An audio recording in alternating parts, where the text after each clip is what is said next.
ఈరోజు దేవుని యొక్క వాక్యము లోకసువార్త 19వ అధ్యాయం మొదటి నుంచి మనం ధ్యానించినట్లయితే అక్కడ జక్కయ్య అనేటువంటి ఒక ఆయన మనకు కనబడతా ఉంటారు.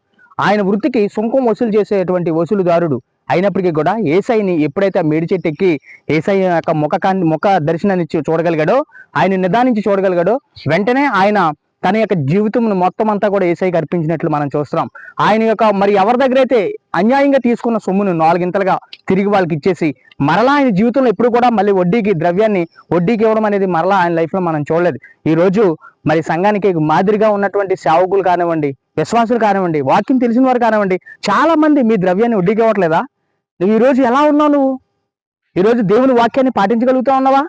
ఈరోజు చాలా మంది వడ్డీకి డబ్బులు ఇవ్వట్లేదండి. సేవకులు కూడా చాలా మంది అండి వడ్డీకి డబ్బులు ఇచ్చి వాక్యాన్ని మరి పక్కద్రోవ పట్టిస్తా ఉన్నారు. ఈ రోజు యేసయ్య మరి లోకాసువార్త 19:41లో యెరూషలేము పట్టణాన్ని చూసి ఏడ్చినట్లుగా ఈ రోజు మనము మరి వాక్యానుసారంగా బ్రతకపోవడం వల్ల కూడా యేసయ్య నీ బ్రతుకు నా బ్రతుకుని చూసి కూడా ఆయన ఏడుస్తున్నాడు. ప్రియా మీరు లైవ్ చూస్తున్నటువంటి సహోదరులరా, ఈ రోజు ఈ వాక్యాన్ని విని వాక్యానుసారంగా జీవించాలని మీకు తెలియజేస్తూ ఈ మాటలో ముగిస్తూ ఉన్నాను.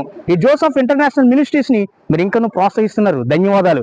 ఇంకనూ ప్రోత్సహించండి, సబ్స్క్రైబ్ చేయండి, షేర్ చేయండి. మీ తెలియని వారికి, మీ ఫ్రెండ్స్ కి, మరి మీ తోటి వారికి అందరికీ కూడా తెలియజేయండి అని మీరు దైవ ఆశీర్వాదాలు పొందండి. మీ అందరి కొరకు మేము ప్రార్థన చేస్తున్నాం. ప్రభు నామములో మీ అందరికీ ప్రైజ్ లార్డ్.